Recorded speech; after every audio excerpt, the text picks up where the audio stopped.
Exam hall channel पर आप सभी लोगों का स्वागत है। ये आर की स्पेशल सीरीज चलाई जा रही है। इसमें वैदिक संस्कृति को समाप्त करके अब महाजनपद काल जो 6ठी शताब्दी ईसा पूर्व के हैं उस टॉपिक को प्रारंभ किया गया।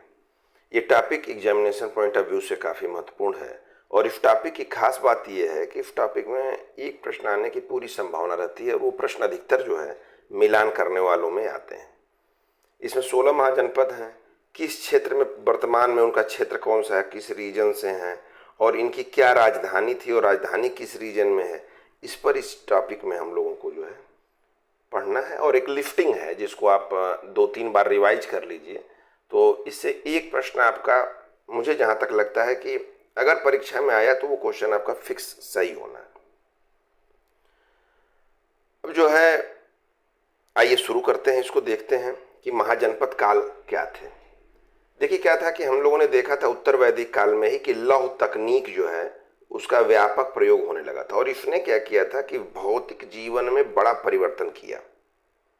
कृषि, उद्योग, व्यापार, वाणिज्य के विकास से जो प्राचीन जनजातीय व्यवस्था थी, कबायली संरचना थी, वो टूट गई। वैदिक युग के जो जनपद थे अब महाजनपद में ढलने लगे। महाजनपद से क्या मतलब है? ये जो उत्तर वैदिक कालीन राज्य आपने देखा था उससे उनका क्षेत्र विस्तृत था, इनकी ये शक्तिशाली ज्यादा थे। अब हम इसमें कुछ बिंदु हैं जिन पर महाजनपदों के निर्माण के विकास को देख लेंगे और उसके बाद आगे जो महाजनपद हैं कहाँ स्थित थे और अगर कुछ उस महाजनपद से कुछ विशेष बात है, कोई विशेष फैक्ट्स है तो उसको भी यहाँ पर डिस्कस करेंगे। अब महाजनपदों के निर्माण में हमने देखा लौह तकनीक थी, व्यापक भौतिक परिवर्तन उसने लाया, कृषि, उद्योग, व्यापार, वाणिज्य में परिवर्तन आया, जनजातीय व्यवस्था टूट गई, वैदिक युग के जनपद महाजनपदों में बदल गए। ये बात हमने आपसे बताई कि अब जो जनपद उत्तर वैदिक काल के थे वो अब बड़े हो गए, उनका क्षेत्र विस्तृत हो गया और वो शक्तिशाली ज्यादा हो गए। महाजनपदों से विकास का चरण,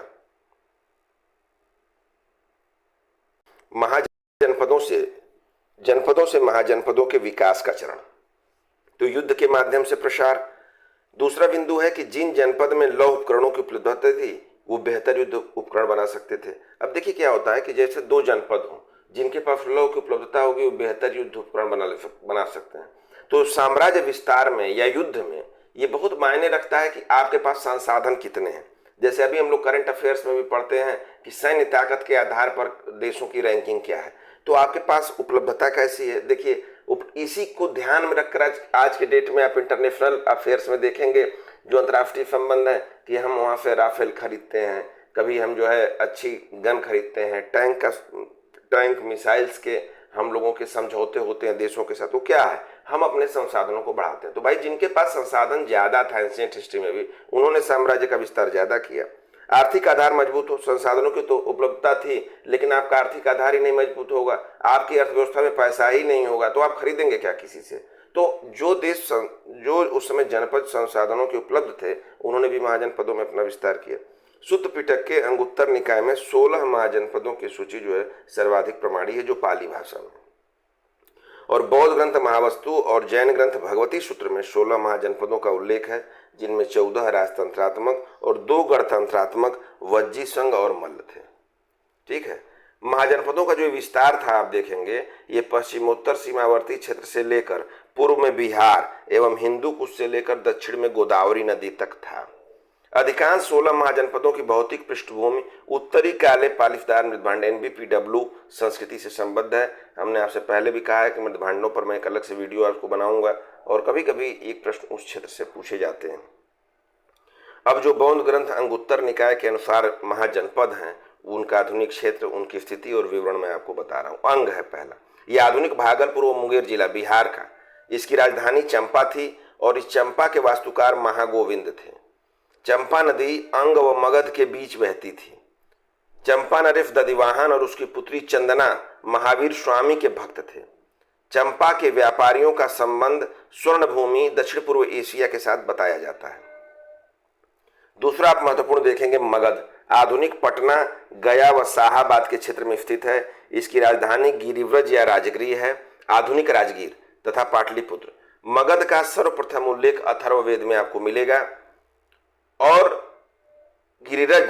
गिरिव्रत जो है 5 पहाड़ियों के बीच स्थित थी, जिनमें से वैभारगिरी पर सप्तपर्णी व सोन भंडार गुफाएं हैं। इन गुफाओं को बौद्ध भिक्षुओं के निवास हेतु अजात शत्रु ने बनवाया था।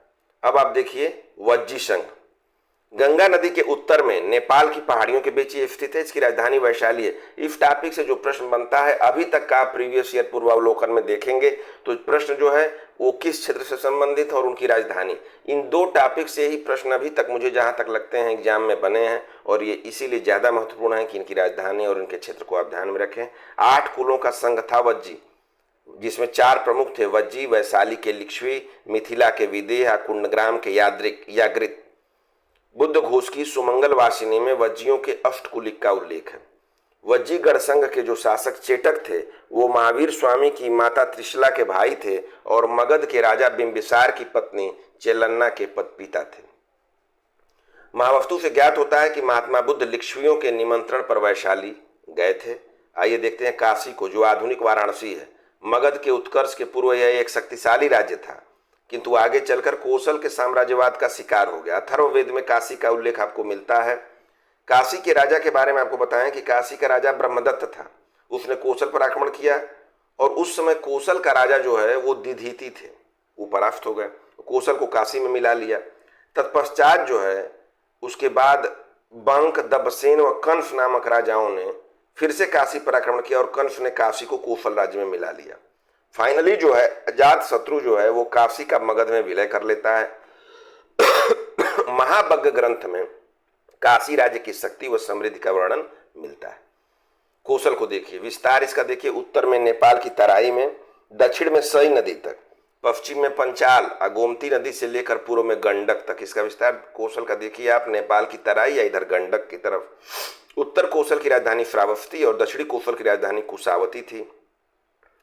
श्रावस्ती जो है अचिरावती, राप्ती नदी के किनारे स्थित अर्धचंद्राकार नगर था और श्रावस्ती को सहेत महत कहा जाता है। प्रीवियस के एग्जामिनेशन में मतलब हमको लगता है कई बार पूछा गया कि आधुनिक सहेत महत की संज्ञा किसकी है, तो श्रावस्ती की है। कौशल का राजा प्रसेनजीत महात्मा बुद्ध के समकालीन था। गौतम बुद्ध व प्रसेनजीत की भेंट का वर्णन भरहूत स्तूप में अंकित है और इसकी पुत्री वाजिरा का विवाह अजात शत्रु से हुआ। अब आप देखिए मल्ल को। अब स्थिति जो है उत्तर प्रदेश के वर्तमान देवरिया जिले में है। इसकी 2 राजधानियां थी, कुशीनारा और पावा। मल्ल राज्य वज्जियों के पश्चिम में स्थित था और यह 9 कुलों का समूह था। कुशीनारा और पावा जो इसकी राजधानियां हैं, कुशीनारा में महात्मा बुद्ध को महापरिनिर्वाण हुआ और पावा में महावीर स्वामी का निधन हुआ। अगले महाजनपद वत्स को देखिए, इसकी राजधानी कौशाम्बी थी, प्रयागराज के पास। बुद्ध काल में यहाँ पौरव वंश का शासन था, जिसका प्रसिद्ध राजा उदयन था। प्रसिद्ध बौद्ध भिक्षु पिंडोल ने उदयन को बौद्ध मत में दीक्षित किया। वत्स उत्कृष्ट सूती वस्त्रों के लिए विख्यात था। उदयन 3 संस्कृत नाटक आपको देखने को मिलेंगे एंशिएंट हिस्ट्री में, जिनके लिए मैंने आपको स्पेशली एक सीरीज बनाई, एक पूरी वीडियो ही एक टॉपिक पर बना दी है पुस्तकों पर एंशिएंट हिस्ट्री के। उसमें आप 3 किताब को देखिए, जिनमें नायक जो है यही उदयन था। भास की स्वप्नवास वदत्ता, हर्ष की रत्नावली व प्रियदर्शिका, तीनों में नायक जो है ये उदयन था। जैन धर्म के 6ठे तीर्थकर पद्मप्रभु ने यहाँ के प्रभासगिरी पर्वत पर तपस्या की थी। आइए शुरू करते हैं। कुरु महाजनपद दिल्ली, मेरठ व थानेश्वर के क्षेत्र थे। राजधानी इसकी इंद्रप्रस्थ थी। बुद्ध के समय यहाँ का राजा कोरव्य था और अर्थशास्त्र में कुरु को पांचाल के साथ राज शब्दोपजीवन कहा गया है। पांचाल को देखिए, रुहेलखंड एवं बरेली, फर्रुखाबाद के क्षेत्र। उत्तरी पंचाल की राजधानी यही क्षेत्र थी और दक्षिणी पंचाल की राजधानी काम्पिल्य थी फर्रुखाबाद में। कान्यकुब्ज प्रसिद्ध नगर इसी महाजनपद के भाग थे। प्राचीन नाम इसका महोदय नगर है। ये भी परीक्षा में बहुत बार पूछा गया है, महोदय नगर किसका प्राचीन नाम था। अवंती को देखिए, मालवा क्षेत्र में मध्य प्रदेश के उज्जैन से लेकर नर्मदा नदी तक फैला हुआ था। उत्तरी राजधानी इसकी उज्जैनी और दक्षिणी राजधानी महिष्मती थी। बुद्ध के समय शासक चंड प्रद्योत था। एक बात आपको बता दें, जो ये हैंड रिटन आपको नोट्स दिख रहा है, इसकी पीडीएफ नीचे दिए गए टेलीग्राम चैनल पर उपलब्ध है। वहां से आप ज्वाइन करके इसको प्राप्त कर सकते हैं और बार बार इसका रिवीजन करिए, जिससे आपका ये पोर्शन काफ़ी मजबूत हो और परीक्षा में आपको सहूलियत के साथ आप इसमें ज़्यादा स्कोर कर सकें। महाकच्चायन के प्रभाव से बौद्ध धर्म इसने ग्रहण किया था। पांडु रोग से जब ये ग्रसित हो गया था तो बिंबिसार ने अपने राज्य वैद्य जीवक को भेजा था। सूरसेन को देखिए, आधुनिक मथुरा का क्षेत्र है, यमुना नदी के तट पर। बुद्ध के समय अवंती पुत्र शासक चंडप्रद्योत की पुत्री का पुत्र था। जो बुद्ध के समय अवंती पुत्र यहाँ का शासक था वो चंडप्रद्योत की पुत्री का पुत्र था। चेदी में देखिए, चेदी महाजनपद को मध्य भारत के बुंदेलखंड क्षेत्र के उत्तरी भाग में, राजधानी इसकी सोथिवती या सुक्तिमती कहा जाता है। महाभारत काल में यहीं का राजा शिशुपाल था जिसका कृष्ण जी ने वध कर दिया था राष्ट्रीय यज्ञ में। मत्स्य जो है वर्तमान अलवर, भारतपुर व जयपुर का क्षेत्र, राजधानी विराटनगर। मत्स्य राज्य कभी चेदी महाजनपद के अधीन रहा था। महाभारत में वर्णित सहाज नामक राजा ने दोनों जनपदों पर संयुक्त शासन किया। अस्मक को देखिए, गोदावरी नदी, गोदावरी तट पर स्थित, बहुत बार परीक्षा में पूछा गया है। दक्षिण भारत का एकमात्र महाजनपद है और इसकी राजधानी पोतन या पोटली थी। नर्मदा नदी के दक्षिण में स्थित है अस्मक। गांधार जो है वो पाकिस्तान का आधुनिक पेशावर और रावलपिंडी जिला है, वहां पर स्थित है आज की डेट में। राजधानी इसकी तक्षशिला थी। पुकुसती या पुष्कर सरीन नामक शासक ने 6ठी सदी ईसा पूर्व में इस क्षेत्र पर शासन किया और बिंबिसार के दरबार में इसने। अब आप देखिए बुद्धकालीन गणतंत्रों को। बुद्धकालीन गणतंत्रों को आप देखेंगे तो 6ठी शताब्दी ईसा पूर्व में आपने देखा था कि लौह तकनीक के कारण जो है महान भौतिक परिवर्तन हो रहे थे। पाली ग्रंथों के अनुसार आपने 16 महाजनपदों को जो है देखा। इसके अलावा जो पाली ग्रंथ थे वो हिमालय की तलहटी में अराजक गणतंत्रों का जिक्र किए हैं। अवदान शतक जो पुस्तक है, अवदान शतक में सर्वप्रथम गणतंत्र को राजतंत्र से पृथक दिखाया गया है। पाणिनि ने भी छतिया देख राजात संघ प्रतिषेधा धर्म कहकर गणराज्यों को राजतंत्र से पृथक माना है। कौटिल्य का जब अर्थशास्त्र देखेंगे तो वहां पर 2 प्रकार के संघ राज्यों की चर्चा की गई है, वार्ता शस्त्रोपजीवी और राज शब्दोपजीवी। वार्ता शस्त्रोपजीवी, उसमें कंबोज सुराज क्षत्रिय थे। राज शब्दोपजीवी में लिच्छवी, वज्जी, मल, कुकुर, पांचाल, कुरु। तो इन गणतंत्रों को देख लें, कभी कभी कौन थे इनके शासक और इनकी लोकेशन, इससे प्रश्न आपसे पूछा जाता है। कपिलवस्तु के में शाक्य थे। शाक्य गणराज्य उत्तर में हिमालय पर्वत, पूर्व में रोहिणी नदी, दक्षिण व पश्चिम में राप्ती नदी स्थित थी। इसकी राजधानी कपिलवस्तु थी और इसकी पहचान उत्तर प्रदेश के आधुनिक बस्ती जिले के पिपरावा से की जाती है।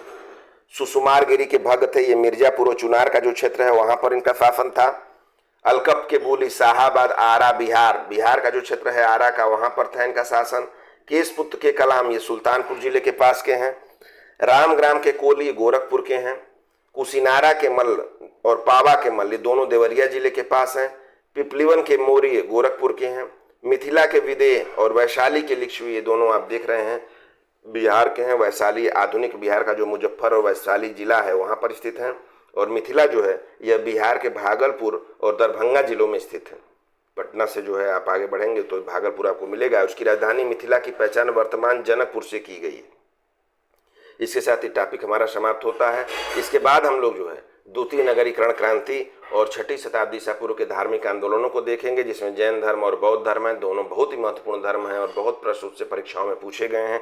पूरे एंशिएंट हिस्ट्री का एक पोर्शन में आप समझिए कि पूरी जो केंद्रण है, जो पढ़ने में सबसे ज़्यादा रोचक है, वो टॉपिक हैं दोनों। उन दोनों पर वीडियोज आपको उपलब्ध कराई जाएंगी। चैनल पर हमारे साथ बने रहिए जिससे हमारे वीडियोज आप तक शीघ्रता से पहुँचे। इसलिए इस चैनल को जरूर सब्सक्राइब करें। शेष अगले वीडियो में।